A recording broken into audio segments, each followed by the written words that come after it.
तो क्या बीजेपी तो किसी ब्राह्मण कैंडिडेट को ना टिकट दी, ना बीजेपी ना कांग्रेस? वो संगठित नहीं है ना। ब्राह्मण जाति में कहाँ आते हैं? वो तो देवताओं में है, इंसान में है। इसकी जाति संगठित है, जैसे कांग्रेस वाली जाति संगठित है, एक वोट नहीं कटने वाले हैं।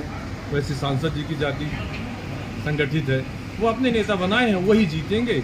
और ये सब जो गारंटी वारंटी ये सब बकवास चीज़ है। मोदी मोदी भी यही कर सकते हैं। 8 जोड़ी कपड़ों की बजाय 1 जोड़ी कपड़ा पहन करके देश में घूमे। 8-7 का तो खर्चा बस केवल बंद होना चाहिए देश से। फ्री का राशन आप क्यों दे रहे हैं? आप उसके बदले में आप उनसे काम लीजिए और काम के बदले में लोकसभा चुनाव क्या होगा, जनता का मूड क्या, किस मुद्दे पर होगी वोटिंग, हम जानेंगे अमर रिपब्लिक से ग्राउंड जीरो पर जनता की राय। सतना लोकसभा 2024, आखिर जनता का मूड क्या है? जनता क्या देखकर वोट कर रही है इस बार? जनता का मूड यहाँ जो सतना का रहता है वो किसी गारंटी पे या किसी नेता के प्रचार में नहीं रहता। यहाँ टिकट ही बंटवारा मिलती है, जो टिकट ही मिलती है वो जाति के आधार पर मिलती है कि आपकी जाति के कितने लोग हैं तो आपको टिकट मिलेगी, आप कितने अच्छे नेता हैं या क्या काम आप किए हैं, वो सब अभी बातें हो रही हैं। वो सिर्फ बात पर यहाँ वोट पड़ता है जाति। तो बीजेपी ने इस बार 4.5 लाख ब्राह्मण हैं सतना लोकसभा में, तो क्या बीजेपी तो किसी ब्राह्मण कैंडिडेट को ना टिकट दी, ना बीजेपी ना कांग्रेस? वो संगठित नहीं है ना। ब्राह्मण जाति में कहाँ आते हैं? वो तो देवताओं में है, इंसान में है ही नहीं। वो पूजा योग्य है, उनकी पूजा बस होती है, वो संगठित नहीं हो सकती। वो तो विधानसभा में यही स्थिति रही, लोकसभा में भी यही रहेगा। ब्राह्मण अभी भी एक नहीं है। और जिसकी जाति संगठित है, जैसे कांग्रेस वाली जाति संगठित है, एक वोट नहीं कटने वाले हैं। वैसे सांसद जी की जाति संगठित है, वो अपने नेता बनाए हैं, वही जीतेंगे। और ये सब जो गारंटी वारंटी ये सब बकवास चीज़ है। मोदी गारंटी क्या होती है? मतलब जाति के आधार पे वोटिंग होगी? सिर्फ जात के आधार पे ही वोटिंग होती है हमारे जिले में। जो गारंटियाँ चल रही हैं हर एक पार्टियाँ की, गारंटी क्या होती है? हाँ वही, वो एक पार्टी कहाँ, एक मोदी की गारंटी। मोदी जी क्या है? भाजपा गारंटी तो नहीं है। भाजपा गारंटी होती तो ये पहले से रहती है सब चीज़ें। अब यहाँ राहुल भैया बोल रहे हैं, राहुल गांधी जी, उनकी पर्सनल गारंटी है और वो जितना बोल रहे हैं वो संभव ही नहीं है। अभी यहाँ लाडली बहना वाला एक तरफ आता था कि लाडली बहना को हम इतना पैसा देंगे, और उसी दिन पेपर में आता था कि आज सरकार ने इतना कर्जा ले लिया, आज फिर बाजार से इतना उठा लिया। तो वो कौन, वो कर्जा कौन भोगेगा? वही लाडली बहनों के भाई भोज और पिता भोगेंगे। तो वो सब स्कीमें दिखाने के लिए है। हमारे जिला में सिर्फ जाति की राजनीति होती है और जाति में जो हावी हो जाएगा वही जीत जाएगा। तो फ्री की रेवड़ी कितनी भारी रहेगी? जो फ्री में रेवड़ी बंटती है वो फ्री कितनी? की रेवड़ी तो हमेशा खाते हैं, वो तो किसी भी सरकार आएगी वो तो खाएंगे जिसको मौका मिलता है। अभी तो चुनाव में सबकी चटती है। तो कहाँ तक सही है ये फ्री की रेवड़ी बांटना? बिल्कुल सही है। कहाँ तक सही है? सही तो बिल्कुल नहीं है फ्री की रेवड़ी, क्योंकि उसका कोई अच्छा संदेश तो नहीं जाता है।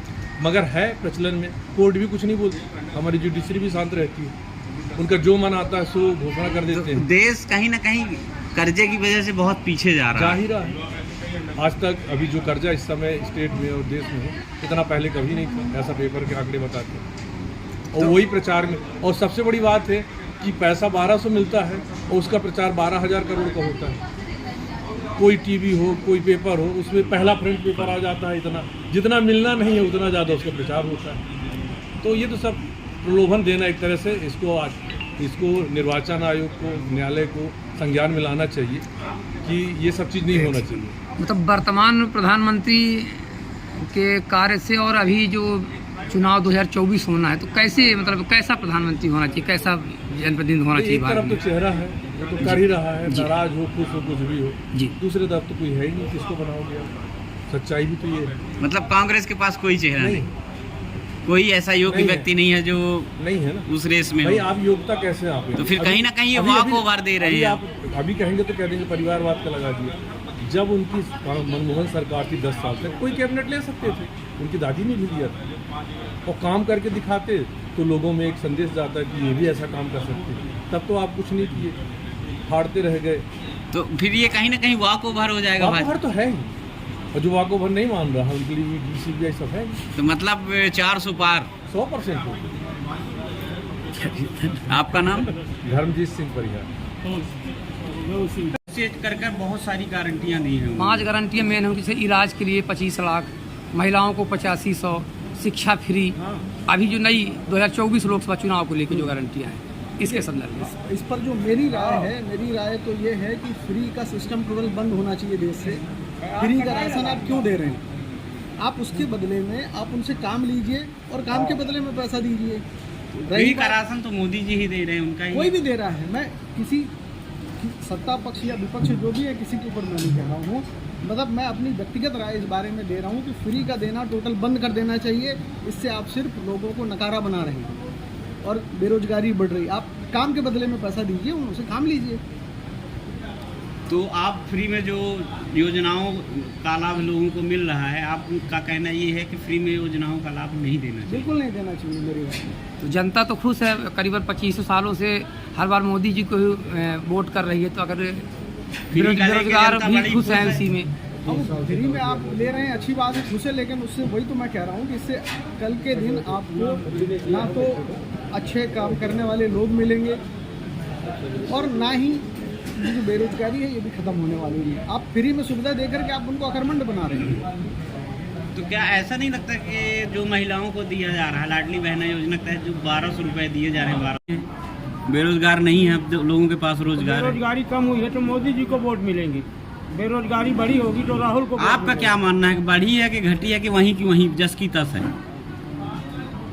मेरे हिसाब से तो बढ़ी है, बेरोजगारी बढ़ गई है, बढ़ी है। पढ़े लिखे युवा ज्यादा लोग बेरोजगार हैं। अरे IIT पास सर्विस नहीं लग रही।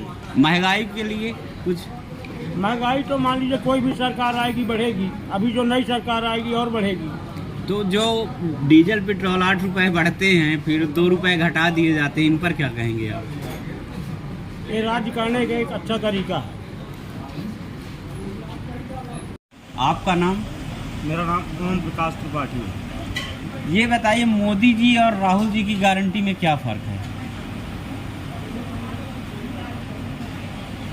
राहुल जी की और मोदी जी की गारंटी में इतना फर्क है कि वो सरकार में है, सरकार में नहीं है। तो क्या लगता है आपको, किसकी गारंटी में जनता कितना विश्वास करेगी, क्या देखकर वोट करेगी इस बार? जनता तो जो ज़्यादा देगी उस पर विश्वास करती है, हिंदुस्तान की जनता है। मोदी जी ने 15 लाख के लिए बोला था तो उन पर विश्वास कर ली थी, और राहुल गांधी 8,500 महीने के लिए बोलेंगे तो अब उनका विश्वास कर लेगी। ये भारत की जनता है। तो आपको क्या लगता है सरकार कैसी होनी चाहिए? मेरे को तो ये लगता है कि सरकार विकासशील होना चाहिए, और अगर विकासशील बनाना है तो सबसे पहले अपने को सुधारना होगा। चाहे राहुल जी हों या मोदी जी हों, इनको दोनों को महात्मा गांधी जी से सीख लेनी चाहिए। एक बार महात्मा गांधी किसी गरीब के घर में गए तो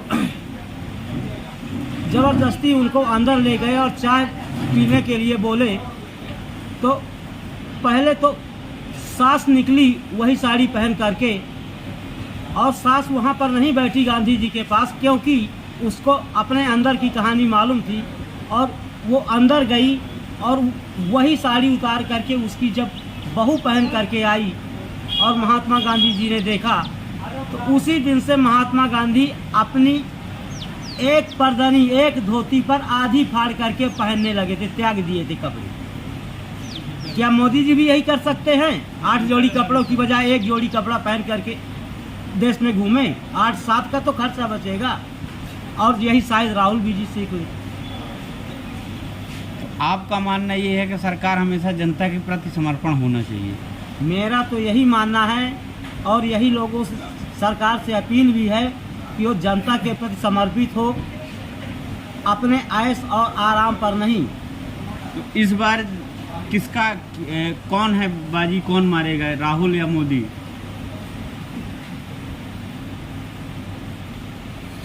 अभी तो नहीं कहा जा सकता है, ये तो जनता के हाथ में है।